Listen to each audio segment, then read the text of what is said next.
Have you ever woken up after a full 8 hours of sleep and felt like you hadn't slept a single minute? Or maybe you've just sat in your car in the driveway staring at the front door because you just couldn't find the physical or emotional strength to walk inside and start your evening life. Well, if that sounds familiar, you weren't just tired. You're not just having a bad week. You might be staring down the barrel of total burnout. Welcome back to Perspectives of Jerry. We, you know, we talk about a lot of things on this channel. Some of it you like, some of it you don't like, but this is me talking. Today, I want to talk about something that affects almost every high achiever, parent, and professional that I know. We're going to pull back the curtain on what burnout actually is, how it sneaks up on you, and most importantly, how you can actually start the long walk back to being yourself again. Now, before we get into this deep dive, do me a huge favor. If you find this perspective helpful, hit the like button, subscribe to the channel, and please do leave a comment below. It helps the algorithm find other people who might be struggling with this exact same feeling, and I'd love to hear your story in the comments. Let's start with a definition, because the word burnout gets thrown around a lot. It's become a buzzword, really. But clinically, the World Health Organization doesn't just call it tiredness. They define it as a syndrome resulting from chronic workplace stress that hasn't been successfully managed. But it's more than just a work thing. It's a systemic collapse. It has three main pillars. The first one is exhaustion.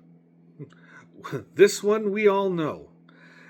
But it's not just physical. It's that soul tired feeling, that where your battery won't hold a charge anymore. Then the pillar is cynicism or depersonalization. This is a dangerous one. You start to feel detached. You stop caring about the quality of your work. You start resenting the people you're supposed to be helping, your clients, your students, even your own family. And then the third pillar is reduced efficacy. You start to feel like you're bad at your job. Even if you're performing well, you feel like you're failing. I like to think of it as an old-fashioned light bulb. It's not just the power is out of the house. It's that the filament inside the bulb has snapped from being on too bright for too long. You can flip the switch all you want, but the light isn't coming back until you fix the bulb. So how does this happen? Nobody wakes up one day and says, I think I'll be completely burnt out today. It's slow. It's grinding. It's a process. It really is. We live in a culture designed for depletion. That we are perpetual first responders. Think about your phone. It's a portal that allows anyone, your boss, your news feed, a random person on social media to demand your emotional energy at 11 p.m. We face what's called chronic high stakes. We feel if we drop one ball, everything shatters. This creates a state of hypervigilance. Your brain is stuck in fight or flight, and the human body was never designed to live in fight or flight for 3 years straight. And then there's the guilt cycle. We feel the exhaustion starting, so we try to push through.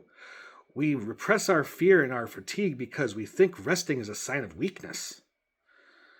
But repression isn't a solution. It's a pressure cooker. Eventually, the steam has to go somewhere, and usually it ends up being a total crash. So before that total crash, there are flares. You need to know how to read your own internal dashboard. So the dread signal. Do you feel a physical pit in your stomach when you think about tomorrow morning? The social withdrawal. Are you ghosting your friends? Not because you don't like them, but because the thought of a 20-minute conversation feels like running a marathon. And irritability. Are you snapping at people you love over things that don't actually matter? If these things are happening, your system is signaling a critical failure. This isn't a lack of discipline. You can't discipline your way out of a broken leg. You can't hustle your way out of burnout. So you got to change the strategy. So what do we do? Well, if you're in the thick of it right now, the massive change your whole life advice feels overwhelming. So let's just keep it simple. Recovery requires 3 simple things: retreat, redefinition, and mindfulness. Firstly, the strategic retreat. You have to find a way to stop the leaks. You cannot fill a bucket that's 10 holes and it has 10 holes in the bottom. This might mean a digital fast. It might mean saying no to one extra project. It might mean taking a mental health day where you actually do nothing. Not errands, not chores, nothing. Second is redefining rest. We treat rest like it's a reward for getting everything done, but the truth is you're never done. Rest is a requirement, not a reward. You have to schedule it like a doctor's appointment. Thirdly, mindfulness over repression. Instead of telling yourself, I'm fine, when you're shaking with stress, try saying, I'm currently overwhelmed. And that's a data point.